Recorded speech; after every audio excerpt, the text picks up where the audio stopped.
good evening to everyone, wherever you are and however and whenever you are tuning in. My name is Stephen Lee, and on behalf of the Professional Development Committee, or PDC, I will be introducing this top educational content, or Tech Talk. This Tech Talk addresses pediatric cancer survivorship and is presented by Dr. Christopher Weldon from Boston Children's Hospital.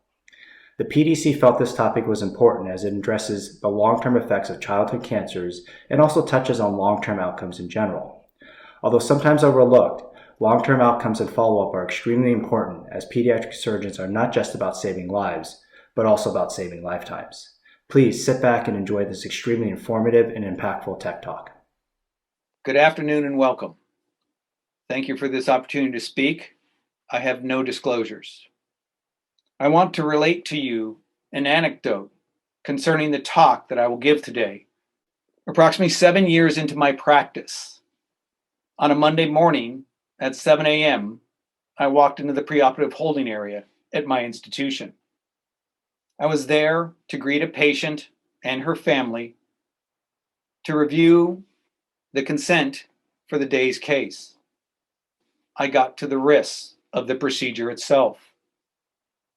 The majority of the risks we deal with were acute, short-term.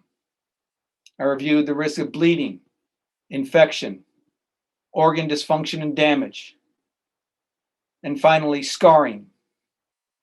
External scars that we could see, internal scars, adhesions, if you would, that we could not see, that may lead to a bowel obstruction. At that moment, the father stopped me. He asked, "So what is the risk of this small bowel obstruction, as this seems to be the only long-term risk that she is taking from this operation?" Before I proceed on with the answer to that question, I want to take us back 100 years. In 1920, 100 years ago, and William E. Ladd was midway through his career. He dealt with all manner of disease and disability, and one was Wilms tumor, with a mortality rate of close to 100%. The rise of the successful treatment of Wilms tumor over a century is the basis for how all cancer is treated in this country. It is the rise of multimodality care, the implementation of the clinical trial, the definition of risk stratification, and ultimately survivorship, the study of the effects of this therapy on those that it is delivered to. At roughly the same time that the National Wilms Tumor Study Group was initiating their first trial, Dr. DeAngio, who was a core member of the National Wilms Tumor Study Group, and his colleague, Audrey Evans, at the Children's Hospital of Philadelphia, submitted a grant to the National Cancer Institute at the NIH. It was the first survivorship study and formed the Late Effects Study Group that ran concurrently with the National Wilms Tumor Study Group. And that brings us to today, where what is survivorship? Survivorship parallels cancer treatment. In 1900, when the survival rate of Wilms tumor was 5%, there were no survivors to study. In 2020, when the survival rate is greater than 90%, there are many survivors to study, not just for months and years, but for decades, a lifetime. We measure our results possibly in 5-year increments for cure, but we measure our survivor results for 5 decades or longer. In the United States, 11,000 children a year are diagnosed with cancer of some type. Approximately 80% survive. Of these 400,000 survivors, some 75% manifest at least one chronic disease condition by the age of 40.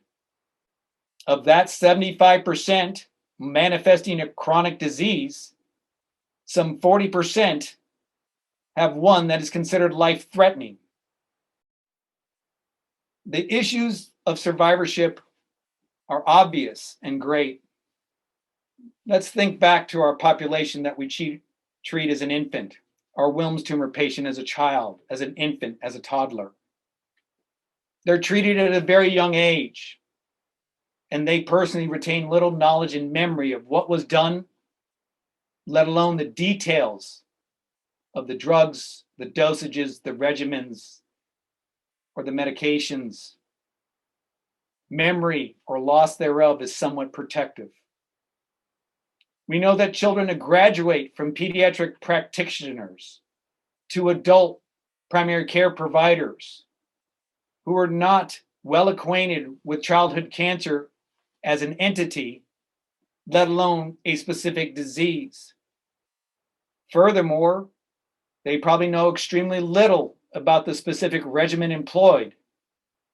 Additionally, survivors face insurance concerns, the risk of them being identified as having a pre-existing condition, the need for frequent surveillance, monitoring, tests, all of which require time, money, and effort.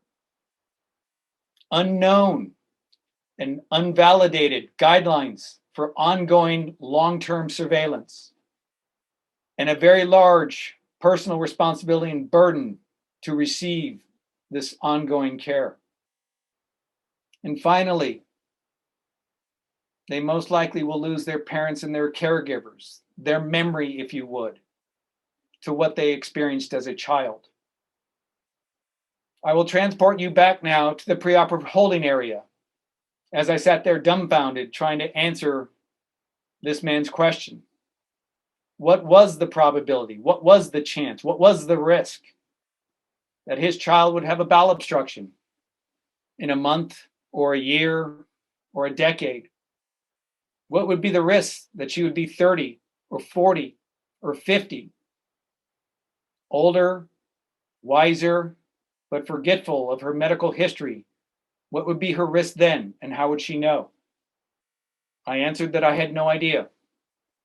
I could not give him a sound number. Serendipity came into play. Exactly 3 weeks after the surgery date, Lisa Diller, founder of the Perini Long-Term Survivorship Clinic at the Dana-Farber and core member of the Childhood Cancer Survivorship Study, gave a lecture on survivorship. She introduced me to the topic. Afterwards, I talked to her. I said, "Can this question be answered?" She goes, "I don't know, but we should see." She introduced me to the Childhood Cancer Survivorship Study. It is now in its 5th decade. It looks at survivors from 1970 to 1999. It's an NIH, NCI funded study since 1994. They follow 40,000 survivors of childhood cancer and 5,000 matched siblings. They take data from 31 centers. It is a survey-based longitudinal study that's delivered at regular intervals. They have some 380 publications spanning all different fields in relation to survivorship. Organ-specific and disease-specific toxicities and dysfunction, psychological and cognitive disorders, socioeconomic factors, genetic predisposition and genetic underpinning and risk of other cancers, the rise and the risk of second malignancies, infertility, and other specific young adult needs. A sister study to this was started in 2007 by the same group called St. Jude Life. They follow in person, serially, 4,000 survivors and 600 matched family members for comprehensive in-person evaluations and testing to obtain the granular data that their long-term survey study could not. We evaluated the risk of intestinal obstruction in survivors of childhood cancer through the CCSS database. It led to this publication documenting that the risks of a postoperative bowel obstruction at 35 years after treatment was roughly 6%. It also defined the associated risk of radiotherapy that increases the risk of a bowel obstruction in cancer survivors. It also documented a significant increase in mortality for those who are afflicted with a bowel obstruction. Our involvement with this single project has led to us developing a surgical survivorship arm through the CCSS. Brent Weil, Aaron Medenci, Brian Diffenbach, Andrew Murphy, and I conduct studies looking at specific surgical survivorship questions. Of the 380 so papers through the CCSS, all but a handful are surgical in nature. I say this because this is our reasoning to continue on with what we do to give back to our patients and our practitioners. It is a calling I was not trained for, but it is a duty that we feel we need to accomplish.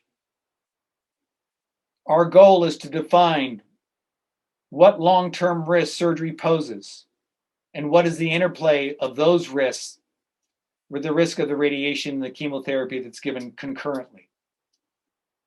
The goal of these papers is to educate our patients, educate our practitioners, educate the population at large, so that we know how to deal with this cohort of childhood cancer survivorship that is only increasing and will continue to increase. Because in 100 years, Wilms tumor went from nearly lethal to nearly curable. Our eyes will not see what we do not know in our mind. And so therefore we are obligated to perform survivorship studies. Why? Because it will allow us to have the knowledge to then disseminate to all parties to provide for, define, and refine our best practice surveillance guidelines in order to identify early and mitigate risk, the incidence and the prevalence of problems through early intervention and monitoring. Ultimately, we as surgeons are one of the three pillars that provides cancer care to children in this country and have for 100 years. If anything, we were the first pillar to come forward, as our forebearer William Ladd did 100 years ago. As a core component of multidisciplinary pediatric cancer care, we must participate and engage in survivorship studies. It is our duty and our heritage to be at the vanguard of this effort in pediatric cancer. And there is no more pressing need than survivorship studies as we begin the second century of our discipline and carry on Dr. Ladd's legacy. Thank you very much.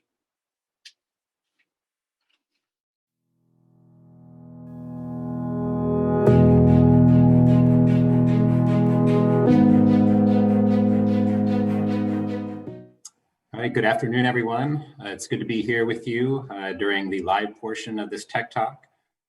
Dr. Weldon, I want to thank you for your thoughtful and I think really thought-provoking talk about a subject that I think is immensely important, certainly something, as you mentioned, that's important to you and to I and to our patients, but also something that maybe we don't consciously think about in our day-to-day practice and maybe isn't evident in the way we tend to design studies and report our outcomes. It's been mentioned already, even within the very motto of this organization, saving lifetimes, it's implicit, and we acknowledge the importance of longevity and the long-term impact we have for our patients. But so much of our knowledge regarding our patients and how they ultimately do is limited to the relative short term. I think you provide a very compelling case, specifically with the case of cancer survivors, that we need to understand both the long-term successes and challenges experienced by our patients.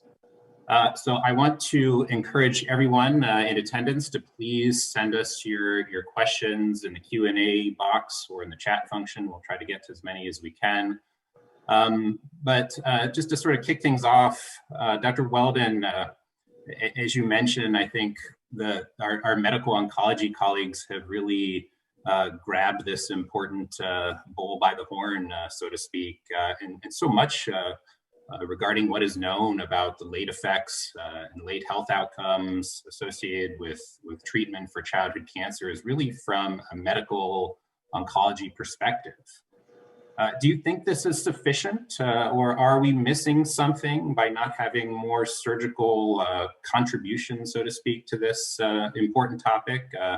Can you share a little bit about your perspective there? Thank you. And I want to thank the Society for allowing me to participate and give this speech. And for full disclosure, I'm not an outcome scientist. I'm not a population scientist. I'm a trained pharmacologist. I'm a pediatric surgeon, and I really fell into this by serendipity. But it's a situation where I think we as surgeons are fundamental in one of the three pillars in the delivery of oncologic care, regardless of age, gender, tumor type, almost regardless. And because of that, just as we have a right and really a duty to this community to be part and parcel in developing the studies that will dictate what therapies are needed or not and when, we as a pillar of the delivery of the care should also be a pillar in the monitoring of what this care does. As we trained as adults, 5-year outcomes were everything we were looking at: colon cancers, gastric cancers, breast cancers, lung cancers, etc. That was easy. That was palatable. We understood that. But we as the pediatric practitioners who deal with children's cancer know that we really are looking at 5 decades or greater. And we're on the part of the map that says beyond here there are dragons, because we really don't know. In fact, I'm not sure we know what we don't know and what we do know. And so in many respects, I think it's critical that we partake in these to, again, collaborate with our medical colleagues and our radiation colleagues, just as we do in the formulation of the studies and the implementation of the studies, but also what the study outcome is and what the long-term risks and problems might be. There was, I think, a very appropriate comparison type question made mentioning the example of fertility and what we've done as a sort of surgical specialty along with our radiation oncology and medical oncology colleagues about preserving fertility. And the question was about, are there parallels to that? And I think there are. I think that is a great example of really taking a long-term perspective into account in the treatments we offer to people, and considering what's important to them. Again, not only in the short term and in the long term. It reminds me sort of the goals and challenges that our orthopedic colleagues face when considering how to treat limb sarcomas, for example, and whether or not to pursue a limb-sparing approach, and if so, what type, or when would an amputation ultimately give equal results, both oncologically and in terms of long-term function. So I think that's one other example of where we really need to understand what's important to people, and really need to understand the pros and the cons and the advantages, and not just assume that one is better than the other. These are operations that really need to be studied, and to understand their impact, we need to know how people do long-term. Absolutely, because the quality of life factor and the ability to carry out one's life without the need for ongoing care and care to a great degree, or more importantly, to understand what the care provided will do to them over time, is critical. If they don't know what to ask. If they don't know it's possible, they don't know what the follow-up might be. And then to depend upon a medical provider who knows nothing about childhood cancer, or to rely on a parent who unfortunately has passed away, or pediatric practitioner who's gone. It's extremely difficult. Okay. And it goes into many different ideas as well. Psychological factors, physical factors, the entire gamut needs to be evaluated and continued to be assessed repeatedly. Agree. Well, I think we've come to the end of our time. Dr. Weldon, thank you again for your fantastic talk. It was a pleasure to be with you all this afternoon. Thank you very much.